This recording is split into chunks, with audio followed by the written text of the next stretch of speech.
Hey, Slater Crusaders. America's the greatest country in the world. Thanks so much for being here. I hope you had a great weekend. Coming up, we're going to talk with Professor Vincent Racaniello. Of course, he's our virology professor from Columbia University. We'll get the latest with the vaccines and et cetera.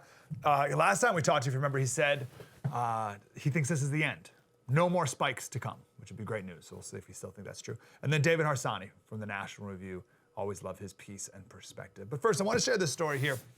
I don't know if it's true. it may not be true, but it doesn't matter. It proves the point, either way, that it's very bad to be putting people into groups. And we are doing it in America today nonstop all the time. And we need to stop doing it, and we need to rebuke anyone who is strongly. So, this guy told this story on the Twitter, and it went viral, where he was in a grocery store, and he sees an elderly woman having trouble reaching for some jam. So he goes over and he helps her, and she says, "Young man, do you know why I always buy this type of jam?" And he says, "Because it tastes good?" And she goes, "Oh yes, but I am a Holocaust survivor. And during the war, the family that owns this company hid my family in Paris. So now I always buy it. And whenever I go to the store, my grandkids always say, 'Grammy, don't forget to buy the jelly.'" Now, I don't know if this little anecdote is true. I'll go with it. Let's go. And once the guy put it on the Twitter, an army of fact checkers went in to crush the story on whether or not that actually happened or not. I don't really care either way. Let's just go with it all being true for the sake of conversation. Why does this story resonate with us? Why did this story go viral? Why was this a sweet story, right? It's because it goes against everything that we're being told today about identity politics. The current postmodern driving philosophy of the day is that you are entirely a member of your identity group. That is who you are, and you are nothing more than that. You are your identity. And for whatever reason, we've forgotten the dangers of that. Now, I know we often joke, like, can someone please find some historical analysis that did not come from a 20-year period in Germany for their comparisons, but it was the woman who brought it up, so I'll go with it. We ignore the dangers of putting people into groups, like what happened in Nazi Germany. We are Aryan. You are Jewish. You are disabled. You are a gypsy. You are gay, and all these other groups that the Nazis killed because that was their identity. We all, you and I at least, we see the danger of putting people into groups, but for whatever reason, everyone else forgets about it. Compared to, because we always like to provide the alternative on this show, not just criticize a thing or a philosophy or an idea or a policy, but give the alternative. So as opposed to putting people into groups, which is what we're all supposed to do all the time, let's do what this family did. Oh, by the way, the name of the jam was, I'm sorry, I skipped over. It's like Bomb. Do we have a picture of it? Do we have a picture of the jam? Do you guys put up? Yeah, it's that. You've seen that in the grocery stores, right? Bon Mom or something like that. That's the name of the jam. So that family, who went on to create that jam company, the family who's being praised for this, right? First, they did an action, right? They committed an action as opposed to being something you're just born with, right? So they were praised for their action, right? As opposed to, oh, my identity is my skin color. It's like, well, you didn't do anything, did you, right? This family is being praised because of an action they took, and not just a noble action, but an action that was done that ignored group differences and saw each other only as human and only as individuals. You see the difference? That's the reason this story resonated. Because we all instinctively know that this family did the right thing. Because they didn't put people into groups. When the rest of society was putting people into groups, this family said, we reject that. We're not putting you in a group. Here, come with us.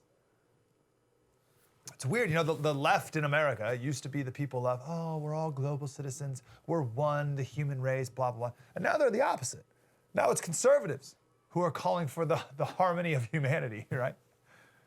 All the worst regimes in history put people into groups for the love of Pete. Can we learn our lesson? The Chinese today The Chinese today, they took the Uyghurs, the Muslims, they're putting them in internment camps. There's a genocide happening right now. A genocide that, by the way, Biden sort of said that he would overlook because of the cultural differences between America and China, which was kind of weird. But the point is, putting people into groups has a very bad track record, then and now. When you look at the shared humanity of someone, that's what transcends evil. That JM family looked past group identity and saw a human. We have to get back to that proper path today. Now, I just want to share this just so you can see how far we have strayed. This is from a high school in New York City. Guys, feel free to show it up, to put it up here. This is 8 identities of whiteness. So on the right, you have, that's the green side, that's the best identity, white abolitionist. So you're seeking to abolish whiteness. And then it goes, get further to the left, white traitor, white critical, and now you're in the yellow, white confessional, white benefit, oh, now you're getting in the red, white privilege, very bad, white voyeurism, terrible, white supremacist, the worst. Now, we don't need to go over the definitions of each of these. It's insane. Right? This was sent, by the way, from the principal to the parents of the high school students. Right? So not only are we putting people into groups as white, black and white, which is bad enough, but now even white people have 8 different groups that you're a member of as well. Do you get it? Do you see this intense desire to put this insane drive to put people into groups constantly? You see what we're up against? This grouping of people wasn't even enough to put people in black and white. Now we're, well, kind of white. Are you white traitor or white critical? Ooh, white privilege? Ugh, more like white voyeuristic to me. It's what are you talking about, you psycho? This was put together by some African-American studies professor at, I think it was Northwestern University. Anyway, you get it, right? And the people who have been grouped in the past think that the answer is for them to now do the grouping. It's gonna be the same in the end. Now, one of the important things about these 8 types of whiteness, you don't determine where you are on that list. It's people of color who assign you to a place on that list. So you can't group yourself. It's other people who group you. This is some activist woman. She said, if you ranked yourself, you failed miserably. White people have no business ranking their own allyship. Whatever title you get is given to you by the marginalized group that you claim to be supporting. If you ranked yourself as anything other than plain old white supremacist, you failed. White people, you are climbing an endless mountain where at any time your footing may slip and you may tumble right back down to the beginning of allyship. That's the way it is. That's the way it will always be. You will learn about allyship your entire life. You will never graduate. You will never know everything. You will never become an expert. In other words, your allyship is harmful and we want no part of it, okay? This is the black separatist movement that we've been talking about, right? Which is, again, groups, right? Notice that you can never do enough. You can never do enough. That's why it's a cult. It has no redemption in it, though. Right? And it's all up, your status in this cult is all up to the emotional whims of these emotionally disturbed and damaged people who are dictating the terms here. This is a terrible thing. Do not play the game. So again, my point is, stop grouping people. It's got a bad track record. We're obsessed with it today. Imagine if I came on the show here today and talked about, I presented a scale of blackness. It said black people need to dismantle blackness and we need to encourage black people to become black traitors to the race and be more white or whatever. That is so screwed up. But this is what people are doing who are putting you into groups. Coming up in the next segment, I want to talk about what happens if you don't comply with this, right? The first thing they do is shame you, right? There's a cultural shaming that's going on. That's cancel culture. The next step is they force you. And I got an example, I got a story of that coming up next, which is even worse than the shaming part. Now that this has seeped its way into the courts, into law, it's gonna get, I think, worse. We'll talk about that coming up next. Real quick before we go, though, I want to thank you for listening, by the way. But also I want to encourage you to download our app on your smartphone. However you're watching us right now, it's fantastic. But if you download our app, you can watch us wherever you want. And everything's on demand. It's a beautiful app, super easy, right? So just go to your app store, smartphone, Android, Apple, whatever, and just search for The First TV. Totally free. Totally free. So you get my show and everyone. Bill O'Reilly, Buck Sexton, Jesse Kelly, Dana Lash. You get the whole crew. So download the First TV app on your phone right now. True story. Mike Slater, spread the word.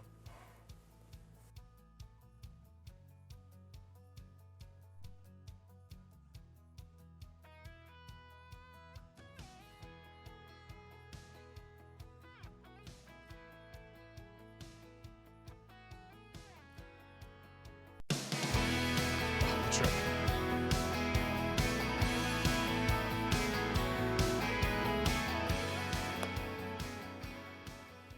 Hi, Slater Crusaders. Thanks for being here. So we did a couple tributes last week for Rush Limbaugh, and in one of them we talked about the two great influences in his life beyond, of course, his family.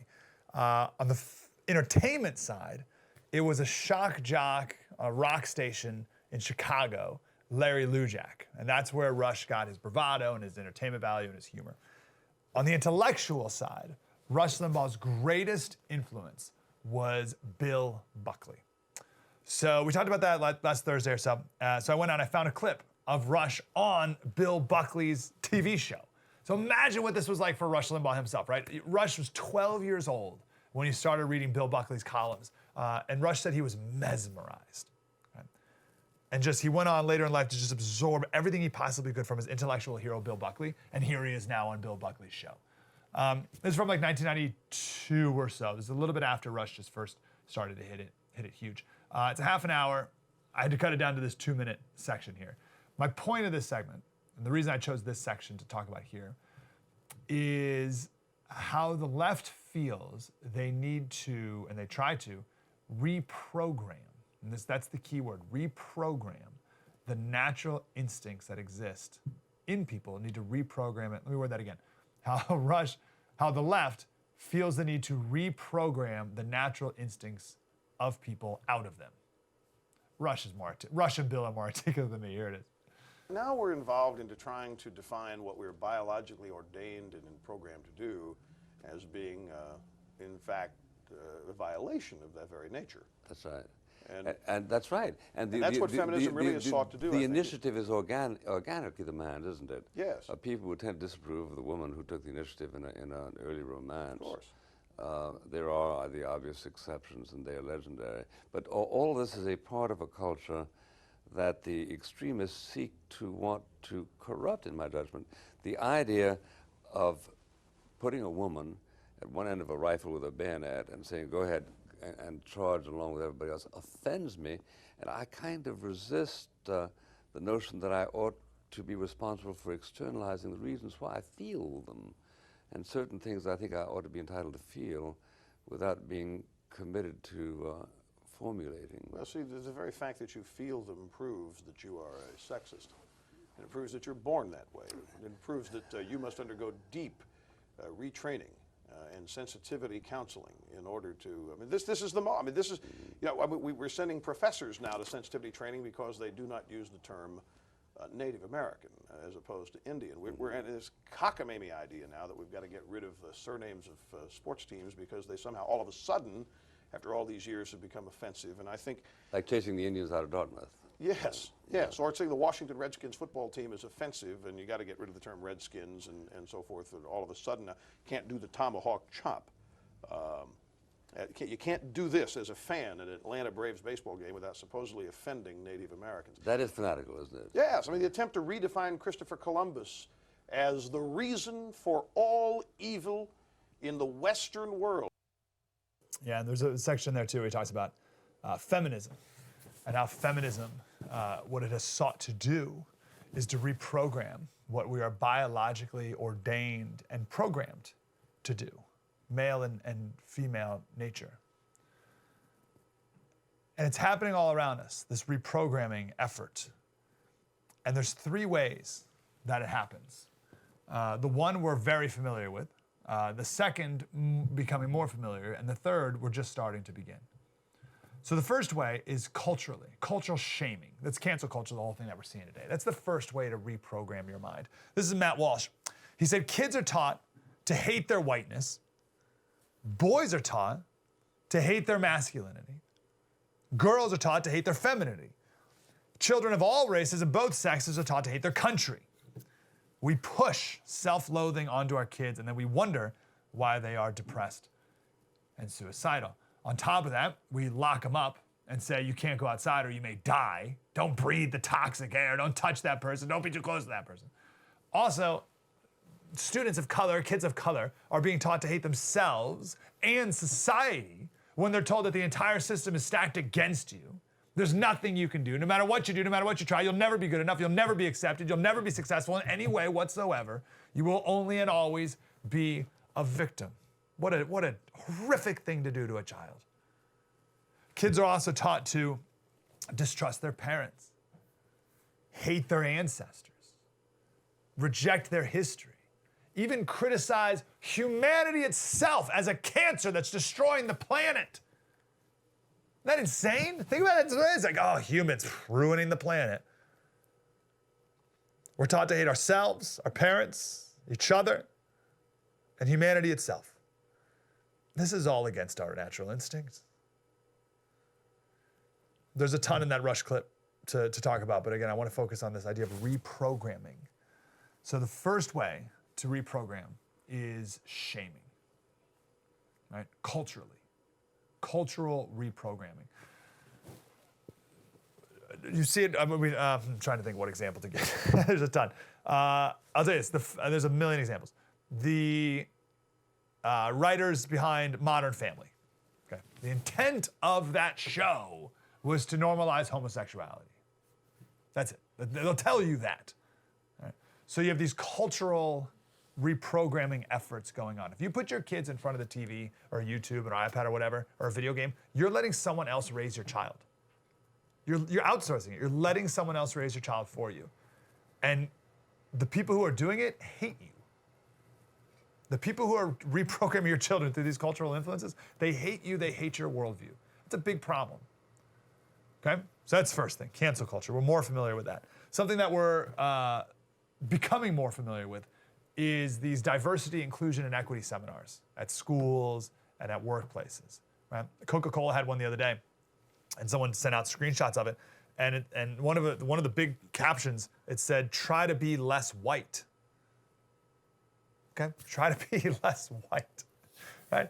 So that's a problem, too. Okay. So you see the reprogramming. So we got reprogramming culturally, starting with kids, but all of us. You have reprogramming at work and at school with these diversity, inclusion, and equity seminars. And then the thing that we're just starting to see more of, how it's entering the legal system. And this, to me, is a major red flag. I mean, the other ones were red flags, too, but this is a huge red flag. When the reprogram becomes not just something people shame you into doing, or even sort of force you into sitting through as a part of your employment, but force you to be engaged in as a legal requirement, that to me seems like some sort of line. Slater, what are you talking about? Do you remember the Central Park dog lady? This was right before, does that video ring a bell? I think this was right before George Floyd. So there was an outrage about this for a couple days, and then George Floyd. I remember them being connected somehow, and this being a huge deal, this video here. So this quick of it is, I think it's in Central Park, some park in New York City. This white woman was walking her dog without a leash. This black guy who was out bird watching with his sister, I think, went out and told the woman to put her dog on a leash, and that woman freaked out. And she said, "Get away from me, stop harassing me. I'm gonna call the police and say some African-American man is threatening me and my dog." The police came and nothing happened because it was nothing. So there were no arrests, no summonses, no tickets, nothing. Everyone went their separate ways. But the guy, the bird watcher's sister, or friend, I think it was sister, videotaped it and then put it out there, and then the internet went on and ruined the woman's life. Because it was race, she was racist or whatever. I never really understood the outrage because we don't know what happened before the video. We don't know what the bird watching guy said that triggered this woman so much. listen, the point of I don't want to get too much of the video. The point is everyone is a loser in that interaction. And I have no desire to pick a side, right? And neither did the police, by the way. They're like, all right, everyone, just go away. And that was the end of that, right? But everything has to be racist all the time. So once it went viral and there was all this outrage around it, that's when the DA went back and later charged her with a misdemeanor for falsely reporting an incident. Right? So she was arrested or ticketed for falsely reporting an incident, which is weird because, I mean, if she felt like someone was harassing her, anyway, whatever. The reason I bring it up, the prosecutor just dismissed the case, which is a good thing, right? So it's good to see that. Okay, calmer heads prevailed. This was just a silly misunderstanding. Sorry about the whole ruining your life thing. Sorry about dragging your name through the mud. Sorry about bringing you to the courthouse and all that stuff. But we've dismissed the case. Okay, great. But then I kept reading. I was like, wait a second. They dismissed the case after she completed 5, in their words, psychotherapy sessions designed for introspection and progress. Sorry, what? Here's the prosecutor. Psychoeducation about racial equity is woven into each therapy session to prompt understanding and reflection. This is the prosecutor told the judge of Amy Cooper's time with the Critical Therapy Center in Manhattan. Jeez. So you don't attend with other people. It's actually individualized psychotherapy sessions. These sessions are tailored to each individual person based on the issues they need work on. Let's use this as an example, she says. If someone has issues with racism or sexism or homophobia or so forth, we actually do a critical inquiry into the person's beliefs and what brought them to that place. It's the personal meets the political. And we offered her, as an alternative, a restorative justice resolution designed not just to punish, but to educate and promote community healing. That all sounds a little too re-education campy for me, right? It's a little like, what was it called again? The Critical Therapy Center in Manhattan. So you break this sort of law or whatever, we'll arrest you on bogus charges. But if you take this critical theory restorative justice course on how you're such a flaming racist, and if you properly admit it publicly, that you're a racist or a homophobe or a transphobe, whatever your sin is, if you admit it, you take the course, you admit it publicly, then we'll let you go. That seems not great. I don't love that, right? So do you see the 3 stages of it? Social shaming in our culture, followed by, oh, it's a part of your employment here, followed by, oh, you don't want to go to jail? That seems worse. And whoever has the power gets to decide who must go through the reprogramming and then what the new program will be. And I don't trust those people.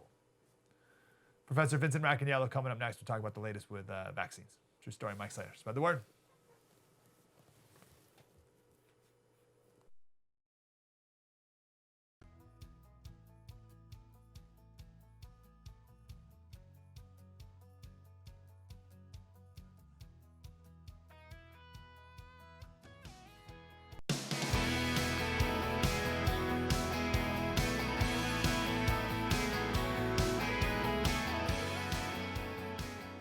Hey, Slater Crusaders. Want to go right to our professor of virology at Columbia University. You got to watch and listen to his podcast, This Week in Virology on microbe.tv. Professor, how are you, sir? Doing great. Got my second dose last week. I'm all set. Beautiful. My mom got her second dose last night or 2 nights ago, and she had a terrible night. But that seems to be a general thing, right? Just like maybe 24 hours. Is that about it? Yeah, I had a fever for about a day, and then that was it. Exactly. Okay. You're ready to roll, Professor. Now, what is the latest on spreading it, even if you've had the vaccine? I know we talked a little bit last week about how you think it seems to be cutting down on the ability to spread. What's the latest? Yeah, so we've had now a study out of Israel, which suggests that after you are vaccinated, your CT value goes up. Now, we have talked about CT values before. When you get a test, a nucleic acid test, to see if you're infected with SARS-CoV-2, they can report a number. And the higher the number, the less virus you have in your respiratory tract. And so in this Israeli study, went up about 2 units, which is quite a bit in terms of less virus. So it looks like, and this is preliminary, of course, with that vaccination scheme, 2 doses, looks like you get, the people who got reinfected, they're protected from disease and they seem to be shedding less virus. So that is really good news, because eventually we'd like to all get vaccinated and take off our face masks, right? Mm-hmm. What's every cycle threshold? Like, what's the number? Is it what's the word I'm looking for? Does it shoot up exponentially every cycle threshold? Yeah, it goes up exponentially. So in the Israeli study, the difference between vaccinated and not vaccinated is going from 1.5 million copies of virus to 400,000. So that's a big reduction there, and that's only in the second 2 weeks after that vaccine was given. So it should even improve as we go forward. And many other vaccine companies are doing the same kind of study now. So we're going to hear those results over the next few weeks rolling out. That's amazing. I mean, Professor, last time we talked, you said you think this is the end. Or obviously, we got to follow through on our execution, but you still feel that's the case. I do. I think that we've had a lot of infections. We're rolling out vaccines in a big way. In the U.S., we're doing better, although still not good enough. And all of that is combining to give enough population immunity. And you can see the numbers are dropping. Now, I don't want people to get complacent and just, rip your mask off and go out and party. But, I would say by the summer, we're going to be in a really good position. That's so good, Professor. Wonderful to hear. And I don't hear enough of that positivity, quite frankly. But let's get some more positive notes here. We talked a bit last week about the first shot efficacy of Pfizer. What do we know now? So now there have been 2 short articles out which say the first dose is actually better than we think. So Pfizer originally said it's about 50-some% efficacy in preventing after that first dose. But if you only look in the second 2 weeks after that first dose, it goes up over 90%. So that looks pretty good. The only caveat is, and I want people to understand this, all of those people got the second dose. So we're not going to get any more data. And it could very well be that after those second 2 weeks, if you only had 1 dose, it would start to decline because, the immune response matures over time. It gets better and better. That's why we give you a second dose, so you get a really good immune response. So I am not sure that 1 dose will give you long-term, really good protection like 2 doses do. Okay, help me understand why 1 dose may not be good enough over a longer time. So when you get the first dose, it's the first time your body sees that spike protein, right? And it says, we have to make antibodies, we have to make T cells, and it does that. And then, in a few days, the spike protein goes away and there's no more. So the body only gets a little bit of a look at it, right? And what we know about the immune response is that it's not a bad response. And as we see in the data, it will protect you, but it can get even better if you wait a bit longer and give a second dose, because then the body will say, here it is again. Let's work even harder, make better antibodies and T cells and memory. All right. So that's the key, right? That's what you want. You want long-term memory so that your body remembers that vaccination. And so all we know now is in those second 2 weeks, the protection after 1 dose is good. And that makes sense. It's a good vaccine. But if it doesn't last, that's not great. So I think the bottom line is we're going to have to give everyone a second dose because we simply don't know if 1 is going to be enough. Okay. So if someone gets their second dose and they wait another, let's say 2 weeks for that immune response to ramp up and mature, what would you recommend they are able to do or not do? Traveling, going places, etc. I think you can travel, you can go to collections of people as long as you're masking. All right. I believe that you are protected, but if you've been waiting to see your family for a long time, this is the time when you can go now. And remember, if the family has younger people in it, you need to still protect them. So you should wear a mask because you could get infected and shed virus. You won't get sick because you have your 2 doses, but you really want to protect the others until we know for sure that your 2 doses are preventing shedding and infecting others. You have to just be careful about others. Okay, but it seems promising. Give me the Yep. latest. I know you talked on your podcast about some studies with vitamin D and also studies with zinc and vitamin C. What do we know about that? So, yeah, we had a paper coming out. It was actually a preprint in the Lancet that last week. Now, the vitamin D paper didn't conclude much of a benefit for hospitalization, but that now has been withdrawn by the journal. They said there's some problems with the numbers, so they want to take a look at it, and they're gonna presumably they'll release it again. But no good data on that vitamin D. But I would say to people that vitamin D you should be taking anyway, especially in the winter when there's not much sun around in many countries. So it's not a harm to take vitamin D. Now, there's a vitamin C and zinc study that we talked about that came out, which showed some benefit for hospitalization. So vitamin C combined with zinc, and many hospitals are now using that on people who come in with COVID. And so we're not sure what's going on there, but if the trial says there's a slight benefit, it's good to use. You talked about this that study, that paper that got taken down or whatever, and my first thought was, geez, science is hard. And that kind of leads into my next sentence, because I know you talked about on your podcast HCQ and how, and correct me if I'm wrong here, but it showed promise in cells, like in labs, but not so much in humans. And it's like, oh, geez, like what are we supposed to do with that? So maybe speak to that first, then we can speak a big macro sense of science being hard. Well, science is hard, but many people do science to help people's lives, right? And when you have a pandemic, it's tough because you want a quick answer, and sometimes science doesn't work quickly. With hydroxychloroquine, what we found very early last year, and I remember these papers coming out, if you took cells in the lab, which we grow, we use them to infect viruses and study how viruses reproduce. If you added hydroxychloroquine, it had an enormous inhibition of SARS-CoV-2 replication and at a very low concentration, which is good. So that suggested that this might be helpful in people. And hydroxychloroquine, of course, is used for malaria, so it's a licensed drug. And so the idea was, let's just put it in people.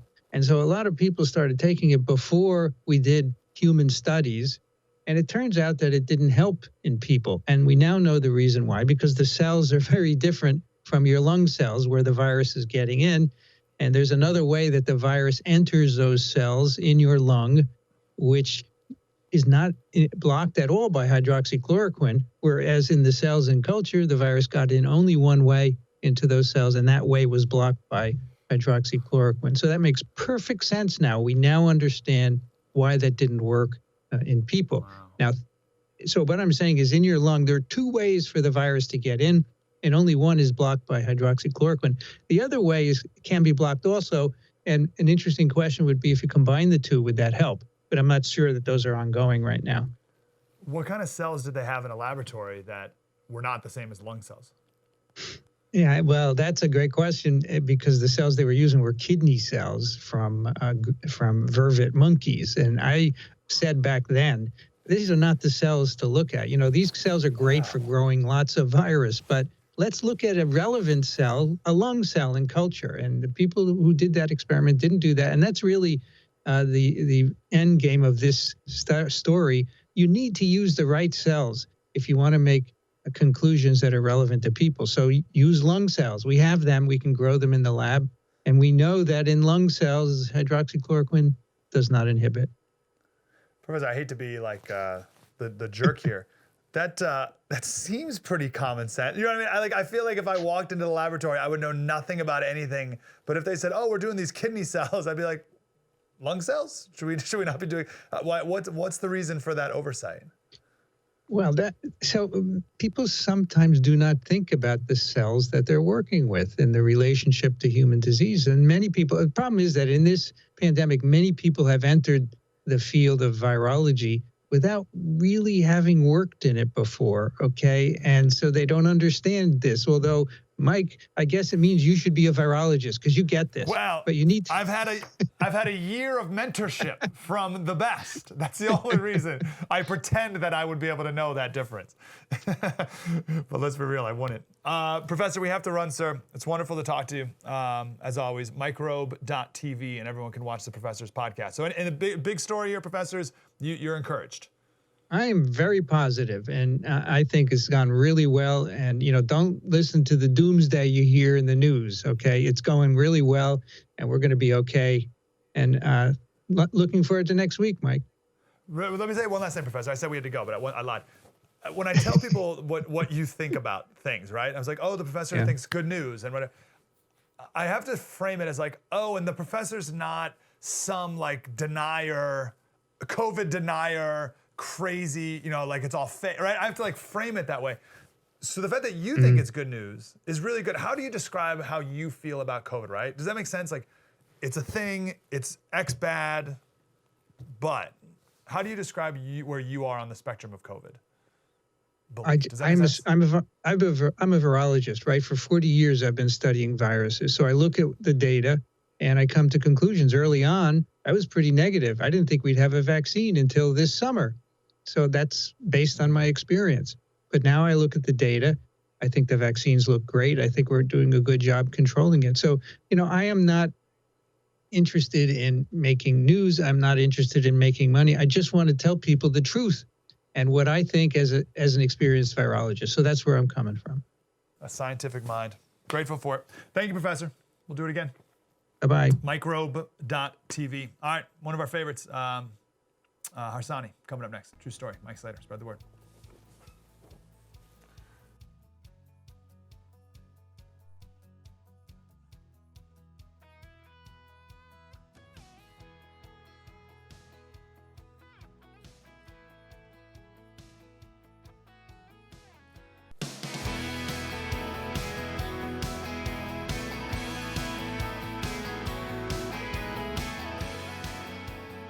Hey, Slater Crusaders. So the hyper partisan election season is over. We could put that behind us, thank goodness.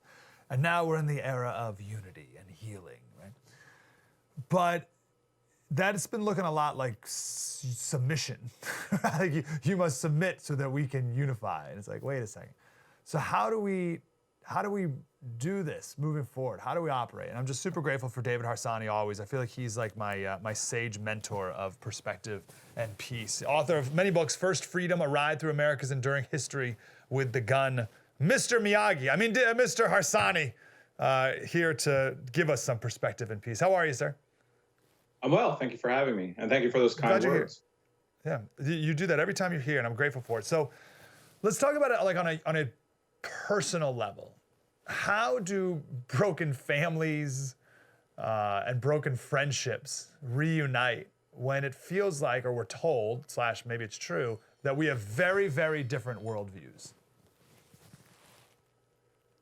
Well, I mean, to some extent, people should be able to live together without, killing each other or having a poor relationship simply for having different political views. What I think has happened is that you have a lot of people who treat politics as a faith now, where it sort of defines their morality in many ways. So there's no life outside of politics in a sense for them. They're so greatly offended that you disagree with them about something that they can't, they view it as sort of a attack on their faith, right? So I think that makes it difficult for them to come together and unify. In the broader picture, I have no real interest in unifying with people anyway. If I have to agree with them about politics, I don't think it should be that important in anyone's life. But for some people, it's too important. No, that's right. I remember last time we talked about this, you're like, oh, we shouldn't need to unify on political issues, right? Was that the box you put that in? How do you word that?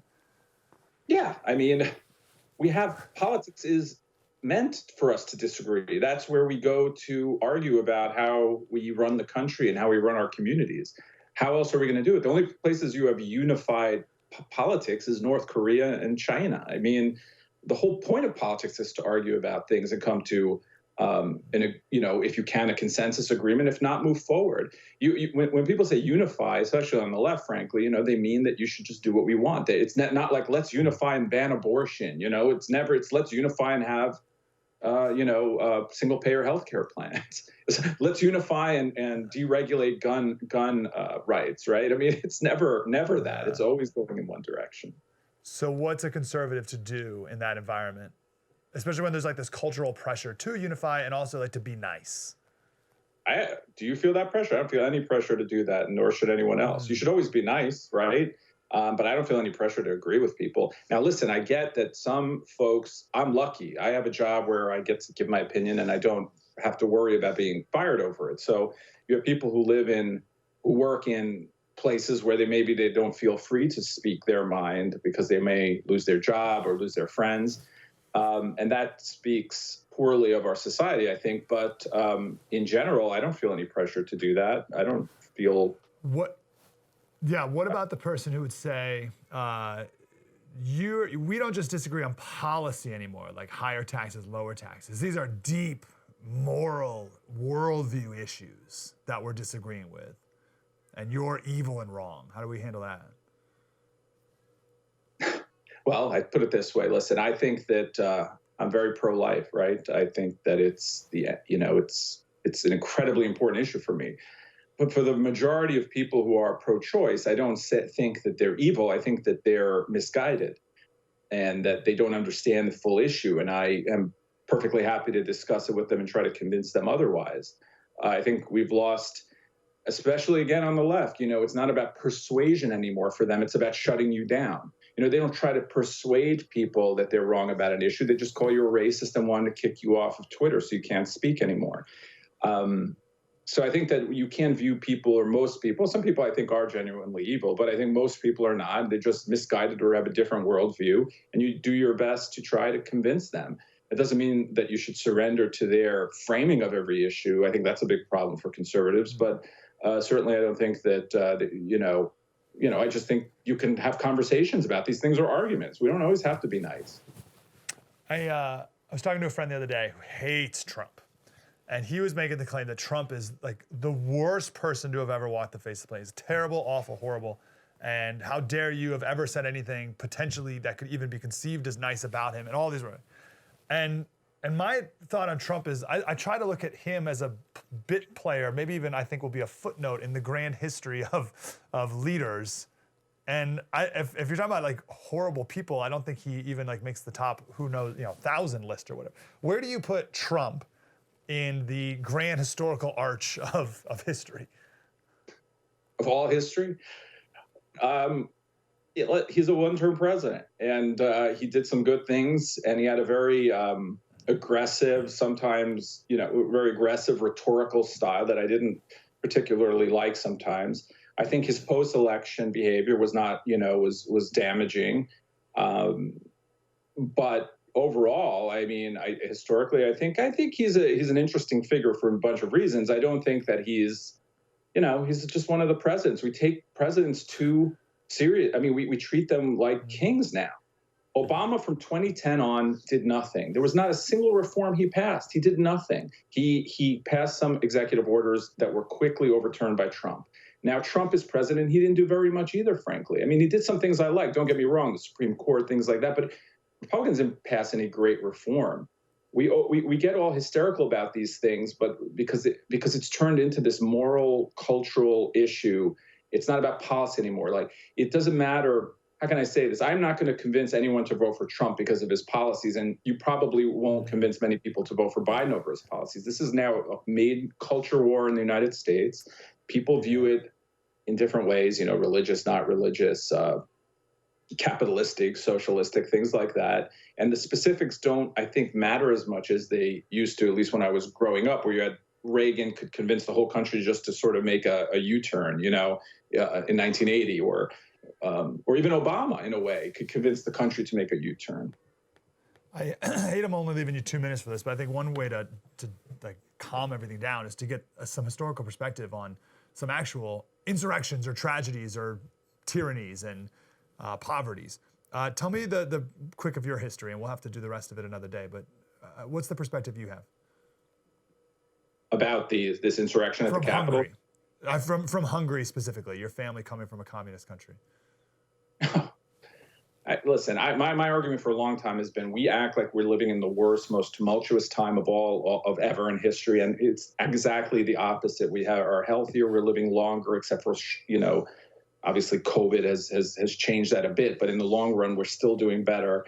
We're richer, we're safer than anyone. And people who grew up in communist Soviet nations who had no freedoms, but also didn't live in a meritocracy where they could do anything that wasn't assigned them, understand, I suppose, how much better it is here and how much more interesting and more fulfilling life can be.